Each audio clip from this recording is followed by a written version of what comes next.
തിരുവനന്തപുരത്തെ DCC president ബന്ധപ്പെട്ട പ്രശ്നങ്ങളൊക്കെ തീർന്നോ താൽക്കാലിക ചുമതല കൊടുക്കുന്നത്? ഞാൻ കണ്ണൂരെത്തിയപ്പോൾ മഴയെല്ലാം മാറി, നല്ല മാനം തെളിഞ്ഞിട്ടുണ്ട്. കോൺഗ്രസിലെ മാനം തെളിഞ്ഞു. അധികം മാനം ഇരുന്നിട്ടില്ല, ചെറിയ പ്രയാസങ്ങളുണ്ടായിരുന്നു.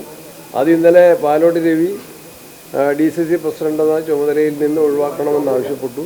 അദ്ദേഹത്തിൻ്റെ രാജിക്കത്ത് നൽകി. അദ്ദേഹം അത് AICC ആയിട്ടും സംസ്ഥാനത്തെ നേതാക്കന്മാരുമായിട്ട് ആലോചിച്ച് ആ രാജി സ്വീകരിച്ചു. ഇന്ന് തിരുവനന്തപുരം DCC പ്രസിഡന്റിൻ്റെ താൽക്കാലിക ചുമതല KPCC വൈസ് പ്രസിഡന്റ്, മുൻ മന്ത്രി, മുൻ സ്പീക്കർ, തിരുവനന്തപുരം ജില്ലക്കാരൻ തന്നെയായ N. ശക്തിന് നൽകിക്കൊണ്ട് തീരുമാനമെടുത്തു.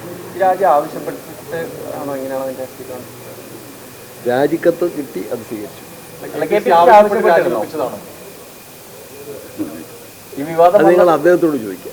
അതായത് CPM-നെ അംഗീകരിച്ച് ഭരണത്തെ അംഗീകരിച്ചുകൊണ്ട് പറഞ്ഞതുകൊണ്ടാണ് ഈ പറയുന്ന. ഇല്ല, നിങ്ങളെ മാധ്യമങ്ങൾ സെക്കൻഡ്, എനിക്ക് ചോദ്യം മനസ്സിലായി. നിങ്ങളത് മുഴുവൻ വായിച്ചാൽ, മുഴുവൻ കേട്ടാൽ, ഞാനത് മുഴുവൻ കേട്ടു. ആ സംഭാഷണത്തിലെ മുഴുവൻ ഭാഗങ്ങളും കേട്ടാൽ കോൺഗ്രസ് പാർട്ടിക്ക് വേണ്ടി കൂടുതൽ സജീവമാകേണ്ടതിൻ്റെ ആവശ്യകത ഒരു DCC പ്രസിഡന്റ് പാർട്ടി പ്രവർത്തകരെ ബോധവൽക്കരിക്കുകയാണ് ആ സംഭാഷണത്തിലൂടെ ചെയ്തത്. ഏതെങ്കിലും ഒരു വ്യക്തിയെ മോശമാക്കിയോ ടാർണിഷ് ചെയ്തോ പറയുകയല്ല. കൂടുതൽ ആക്റ്റീവ് ആകേണ്ടതിൻ്റെയും കൂടുതൽ ഐക്യത്തിൽ പോകേണ്ടതിൻ്റെയും ആവശ്യകതയാണ് അദ്ദേഹം പറഞ്ഞത്. പക്ഷേ ആ പറയുന്നിടത്ത് ഉപയോഗിച്ച കാര്യങ്ങൾ, അദ്ദേഹം ഉന്നയിച്ച ആശയങ്ങളെ ബോധ്യപ്പെടുത്തുന്നതിന് വേണ്ടി ഉപയോഗിച്ച വാക്കുകളിൽ സാധാരണ ഇപ്പം രാഷ്ട്രീയ ഭാഷയിൽ പറഞ്ഞാൽ കുറേ കൂടി ശ്രദ്ധ വേണമായിരുന്നു.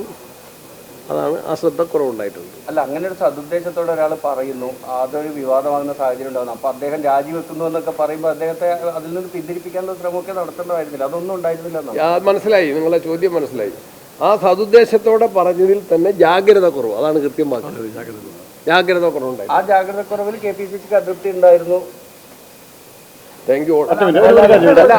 അദ്ദേഹം ചൂണ്ടിക്കാണിച്ച ചില കാര്യങ്ങളുണ്ടല്ലോ, അദ്ദേഹം പറഞ്ഞ ചില കാര്യങ്ങൾ നമുക്ക് പിന്നെ കാണാം.